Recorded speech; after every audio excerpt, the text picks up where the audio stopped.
Salam alaikum, ñu ngi leen di nuyu di leen ziar di leen bëggee bu baax a baax ravi de vous retrouver sur votre chaîne A2S Pro avec un immense plaisir. Continuez leen di abonné bës cloche de notification bi bu leen fàtte di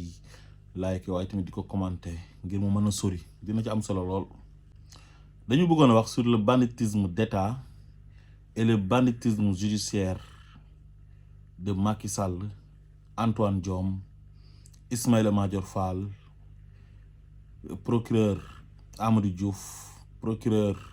Bassirou Gueye, procureur Abdou Karim Diop, doyen des juges Maham Diallo ak Mamadou Seck, juge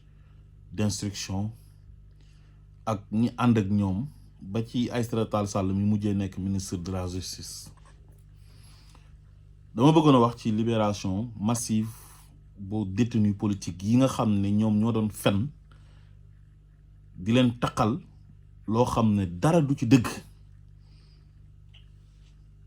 muy ñi ma tudd nii léegi procureur yooyu ma tudd génn nañ fi def conférence de presse di fen teg ay vidéo yoo xam ne ay vidéo yuñ monté la dans une république ngay montelu ay vidéo di fen procureur toog di def conférence de presse di jël ay vidéo montage di ko teg di fen askan wi àdduna bi yëpp di ko seetaan. Sur cette base nga jàpp ci ay nit tëj leen kaso jiiñ leen ay terroristes jiiñ leen ay forces spéciales inventé ay histoire créé ay histoire inventé des chefs d'inculpation yoo xam ne dara du ci dëgg ay fen la ki leen ko sant di seen kilifa Macky Sall ngir ne ñooñu dañoo ànd ak le président Ousmane Sonko. xam nañ ay nit yoo xam ne dañ doon manifester yàq nga identifier leen xam ne ñii dafa am lu ñu yàq waaye ça ne veut pas dire que ne da nga leen war a jiiñ terroriste. xam nañ ay nit yoo xam ne dafa am lu leen naqari ñu manifester mais manifestation c'est un droit fondamental constitution bi moo ko maye ne da ngay def déclaration au niveau du préfet te préfet bi ñëpp xam nañ ne il est politique. Macky Sall bi mu ñëwee il a politisé l'administration ku bëgg a def manifestation dañ naan la doo ko fi defee naan la ay trouble à l'ordre public te yooyu yëpp ay fen la te ñoom ñu nekk APR ak Benno Bokk Yaakaar bu ñu bëggee def seen ay manifestation dañu koy def te du mujj fenn. yeneen manifestation ñu ngi koy autoriser ay manifestations religieuses des manifestations culturelles et sportives te heure bu ñu autoriser manifestation politique benn problème du ci am dafay déroulé wu comme ni mu war a dérouler bu ñu paree mbalit yu nekk foofu yëpp dañ koy ramasser ordures yi dem def ko ci ay poubelle def ko ci ay mbuus dem sànni. kon li xew Sénégal depuis mars 2021 le seul et unique responsable il s'appelle Macky Sall. ay nit yoo xam ne seen njiit boo xam ne dañoo am ci moom yaakaar muy le président Ousmane Sonko ñooñu nekk ay sénégalais am droit gis Ousmane Sonko bëgg ko Ousmane Sonko nekk sénégalais am droit am ay ambition politique pour diriger le pays ñu ne ko loolu du fi amee utiliser les forces régaliennes police gendarmerie utiliser la justice ay voyous ay bandits yu nekk ci magistrature bi ñuy teg leen def leen ay président cours et tribunaux ñuy acharné wu ci kaw sénégalais yi di leen jàpp di fen yoo xamante ni dafa leer nañ. ci moment boobu ñu ngi recruter ay nervis jox leen ay armes lourdes pour ñu rey waa kër Ousmane Sonko yi. ci moment boobu waa kër Macky Sall yi ñu ngi saaga nit ñi ci télé yi ñu ngi menacer nit ñi de mort lépp luy yoon di tere ñu ngi koy def ñu bàyyi leen kenn defu leen dara parce que Macky Sall la ñu àndal di saaga ay magistrats waa Pastef fi bu ñu posté ñu jàpp leen tegal leen ay chefs d'inculpation yoo xam ne ay sos la ay fen la bu ñu génnee di manifester ñu jàpp leen tëj leen ci kaso bi te manifestation ku nekk am nga droit def ko. léegi ñooñu lañ jékki-jékki rek bàyyi leen te procureur de la république moo toog def conférence de presse jiñ leen ay rebelle ak ay talkatu dëkk talkatu réew ay forces spéciales dem ba ci boole sax ay commando yeeg lu ne di inventé rek di teg te loolu yëpp Ismaïla Madior Fall moo ko doon santaane moog Macky Sall. léegi ñooñu lañ yeewu benn bés rek ne dañoo bëgg jàmm léegi gannaaw bu président bi dafay ay bêtises am ñu war a dem élection mu tëb rek fomm suñu ay élection def coup d'état constitutionnel ci mbiru yabaate ak manque de respect sénégalais yi nee na léegi dafa bëgg a jàmm parce que xam na ne élection yi bu ci demoon Bassirou Diomaye Faye gagné ko te bu ko gagné dina génnee prisonnier politique yépp te su boobaa ñoom dinañ leen teg ci yoon ñoom parce que li ñuy def ci ay ñaawteef ça ne doit pas rester impuni xoolal ni ñu doon tëjee nit ñi ak ni ñu leen doon jàppee c'est inhumain loolu c'est grave prisonnier politique yi am na si ñoo xam ne bi ñu génnee ñu leen di interviewer kenn ku ci nekk boo nettalee sa histoire da nga naan histoire bi sax moo gën a garaaw beneen bi am na koo xam ne nee na ñu ngi ko jàppee ci carte d'identité am lañ contrôlé mu am sant joolaa ñu jàpp ko te manifesté wul da doon liggéey am benn xale boo xam ne mineur la am 16 ans jàpp 17 ans doon jàng di def seconde génn di doxi soxlaam ñu ramasse ko jàpp ko juge bi ko def mandat de dépôt kooku war nañ kaa topp après ci yoon xaw ma Mamadou Seck la xaw ma kan la moom moo tëj ñëpp kooku xaw ma bu tëddee nan lay nelawee ngir bànneexu Macky Sall bànneexu benn doomi aadama bu tekkiwul dara un baadoolo de merde di leen tëjloo doomi jàmbur yi ngeen leen di tëj ci ay mbiru politique yu ñàkk fayda yi après ngeen dem tëdd yéen seen kër seen ay climatiseur di ëpp ngeen nekk ak seen ay doom bu ngeen xëyee yóbbu leen école yéen a bon liberté du caaxaan nit kenn waru kaa tëj te deful dara mais ku def dara nañ ko teg ci yoon respecter lu nekk ci code pénal bi code de procédure pénale li nekk ci loi yi mais parce que Macky Sall mooy président de la République Ousmane Sonko il est populaire nit ñi bëgg nañ ko mu bëgg ko sànq nit ñi génn di xeex ñu ne ñooñ ñëpp ay terroristes lañ ay rebelles lañ loolu dafa yomb trop c'est trop facile ut sa procureur rek muy jàpp nit ñi di tëj yore sa gendarmerie sa police mais loolu esclavage la sax parce que da ngay noot nit ñi moo tax Macky Sall ñaawteef yu mu def ci Sénégal moom ñoom Ismaïla Madior Fall ak Antoine Diome ak procureur am yi ak juge am yi ça ne doit pas rester impuni dafay yomb trop il faut que ça soit clair war nañ ubbi ay commission d'enquête xool ñan ñoo rey suñu ay doom mars 2021 ak juin 2023 ak manifestation yi mujjee am ci procès Mame Mbaye Niang bu ñàkk fayda boobu noonu ay nit dee ci ak bi Macky Sall jëlee décret ne fomm na élection yi te amu ci droit amul benn yoon bu ko may te conseil constitutionnel weddi na ko annulé décret am annulé projet de loi ba maanaam loi bañ voté woon ñoom ak waa PDS ne dañuy yokk mandat au président de la République te décret Macky Sall boobu noonu moo taal dëkk bi ba ñetti xale dee ci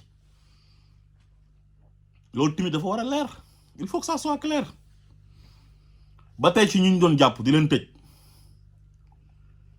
am na si ñoo xam ne seen téléphone la ñuy vérifier yow ban droit la nit am di xool téléphone jàmbur fekk ko mu bokk ci benn groupe am droit bokk ci association boo xamante ni bu légal la légalement constitué muy Pastef di parti politique bokk ci ay groupe di ci waxtaan nga ne ko yow Pastef nga bokk wala da ngaa jël sa téléphone def ci photo profil Ousmane Sonko nga jàpp ko dem yóbbu ko man sama téléphone nga arrêté ma ci mbedd na ma xool sa téléphone ma wan la ko nga gis si photo profil Ousmane Sonko nga jàpp ma danaan danga may yóbbu police déféré ma au parquet ñu yóbbu ma kaso tëj ma parce que sama téléphone profil Ousmane Sonko moo ci nekk est-ce que yéen a ngi xool gravité boobu loolu c'est un crime contre l'humanité discrimination persécution loolu yëpp Macky Sall moo ko def ci Sénégal ak ñu mu àndal ay voyous ay saay-saay yu mu àndal ay bandi yoo xam ne dañoo war a rendre compte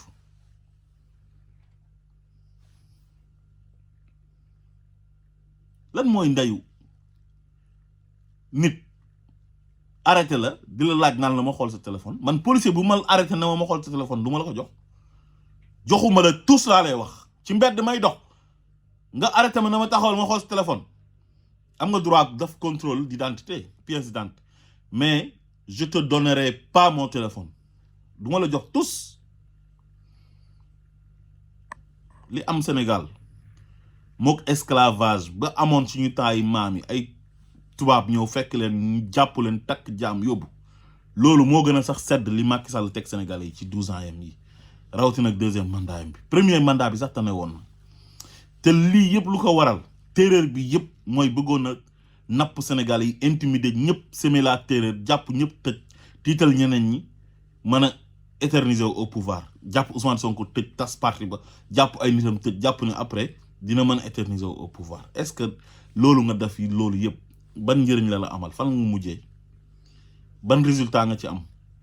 conseil constitutionnel nee na la le 2 sa mandat dafay jeex te tu ne seras plus président de la République. léegi conférence de presse yi procureur am yi doon def di fen Amadou Diouf ak Abdou Karim Diop ak keneen ka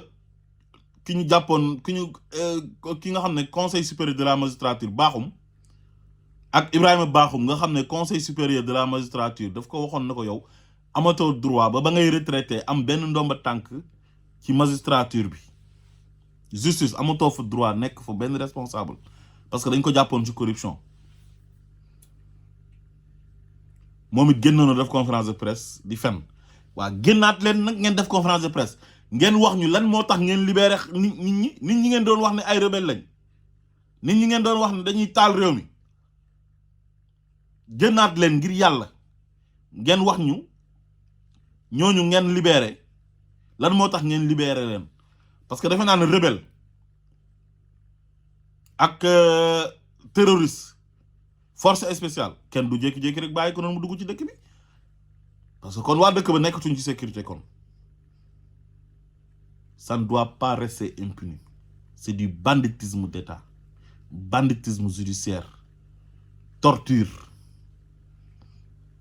am na xale boo xam ne nee na moom yaayam moo feebar ñu war ko opérer mu yore xaalis buñ ko war a opérer bi mu war a fay génn nii rek di dem ñu koj ko ay nervi ñoo ko jàpp dóor ko ba mu bëgg a dee sàcc portable ba